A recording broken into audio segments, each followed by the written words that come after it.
से एक एक सूत्र मिलते रहते हैं। किसी की निंदा करने से आपका सबसे बड़ा नुकसान जानते हो क्या होता है?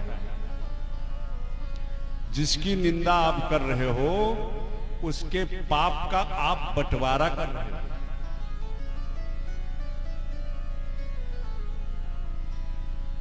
एक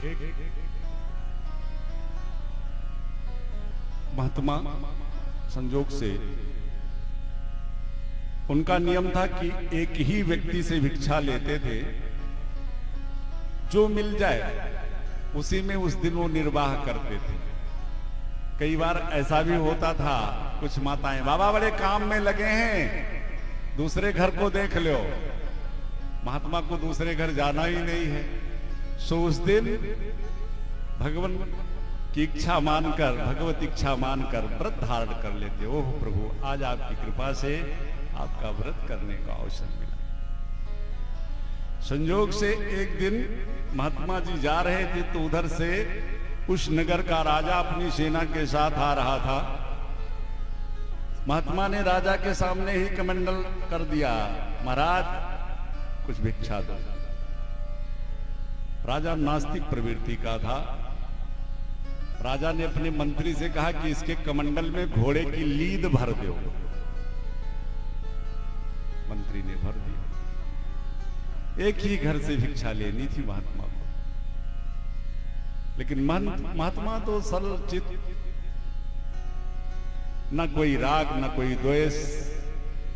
देखिए, साधुता की पहली सीढ़ी, साधु बनना और साधु होना, ये दोनों दो चीजें होती हैं। साधु बनना तो बहुत आसान है, 1 रुपए में साधु बन जाते हैं।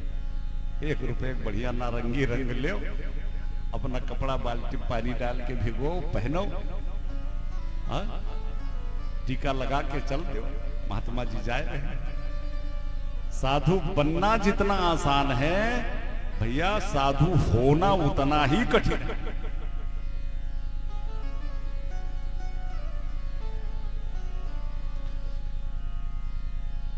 साधु की पहली सीढ़ी, साधुता की पहली सीढ़ी, निज लाभ तुष्टा, जो हमेशा अपने आनंद में रहे। आप हमें माला पहनाओ तो हमें जरा सा भी हर्ष नहीं होना चाहिए, और आप हमें खड़े होकर के 10-50 गालियां सुनाओ तो जरा सा भी संवाद नहीं होना चाहिए। जब ये स्वभाव हृदय में ठाकुर जी की कृपा से प्रकट हो जाए तो समझ लेना कि हमने साधुता की पहली सीढ़ी पे पांव रखा है। इतना कठिन है, इसीलिए हमारे संत गाते हैं ना कि बड़ी कठिन डगर है पनघट की। चोला धारण कर लेना तो बहुत आसान है। सरल चित संत मंत्री ने महात्मा के कमंडल में लीद भर दिया घोड़े की। महात्मा लेकर के गए, बगल में कुटिया के सरोवर था, सरोवर के पास उस लीद को फेंक दिया, अपने कमंडल को अमनिया कर लिया। एक कमंडल जल भरा, कुटिया में आए, ठाकुर जी आज आपकी कृपा से आपका व्रत करने का अवसर मिल गया। 1 साल के बाद में संयोग से वही राजा महात्मा जी की उसी कुटिया से निकला तो महाराज क्या देखा कि सामने एक लीद का पहाड़ खड़ा हुआ है। बड़ा आश्चर्य में पड़ा, इतने घोड़े कहां से आए कि जिन घोड़ों ने इतनी लीद करी कि पहाड़ खड़ा हो गया। और ये घोड़े आते भी तो जगह जगह इधर उधर करते, ये तो एकदम से एक जगह पहाड़। बात समझ में नहीं आई तो संजोग से वही महात्मा जिनकी कुटिया बगल में थी पहुंच गया महात्मा जी के पास। महात्मा जी, ये लीद का पहाड़। महात्मा जी ने कहा, बेटा ये तुम्हारा दिया हुआ किसी संत को भिक्षा का फल है। राजा ने कहा, महाराज 1 साल में इतना बढ़ गया? कहा, बेटा इतना ही नहीं, एक दिन ऐसा आ जाएगा, ये पहाड़ बढ़ते बढ़ते तुम्हारे पूरे राज्य को दबा लेगा। तुम्हारा पूरा राज्य इसी लीद में दब के समाप्त हो जाएगा। राजा बड़ा घबराया, अरे महाराज अपराध हो गया। मैंने बताया था ना, काटे शीस बढ़त पुण्य जिम तीरथ कर पाप। एक साधारण पाप आप कहीं कर लो तो जितना उसका दुष्परिणाम होता है उतना ही मिलेगा, लेकिन अगर वही पाप किसी तीर्थ में हो जाए तो दिन दूना रात चौगुना बढ़ता जाता है। दान भी इसी तरह है, अगर आपने पात्र को दान दिया है तो वो दिन दूना रात चौगुना बढ़ता जाएगा, और स्वाभाविक है जो दोगे वही पाओगे। महाराज पूरा राज्य इसी घोड़े की लीद में दब करके तुम्हारा समाप्त हो जाएगा। अरे सरकार कृपा करो। महात्मा ने कहा जा और कुछ ऐसा कार्य कर कि पूरा राज्य तेरी निंदा करने लगे, और जब सभी निंदा करने लगेंगे तो यह पाप जो महात्मा को तेने लीद की भिक्षा दी थी ये धीरे धीरे समाप्त हो जाएगा। राजा आया, अपने पुरोहित को बुलाया। पुरोहित के घर पुरोहित की एक बेटी थी जो विवाह योग्य हो गई थी। महाराज के पास भी एक पुत्री थी।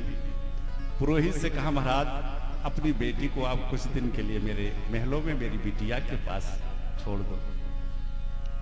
पुरोहित जी छोड़ के चले गए, लेकिन धीरे धीरे अब उस राज्य में राजा के खिलाफ आवाजें उठने लगी, कितना नालायक, कितना नीच प्रवृत्ति का है। अरे इसको दूसरा विवाह करना ही था तो कहीं किसी राजा के यहाँ किसी राजकुमारी से करता। अरे इसने पुरोहित के बिटिया को ही अपने पास रख लिया। निंदा शुरू हो गई, पूरे राज्य में निंदा शुरू हो गई। एक साल उपरांत राजा जब फिर महात्मा के कुटिया के पास पहुंचा तो सारा पहाड़ तो खत्म हो गया था, लेकिन एक तसला लीद अब भी बाकी थी। एक तसला लीद अब भी बची हुई थी। राजा ने कहा, सरकार ये नहीं खत्म हो रही है। महात्मा ने कहा, है तुम्हारे राज्य में कोई ऐसा कि इतनी निंदा होने के बावजूद भी तुम्हारी उसने निंदा नहीं करी?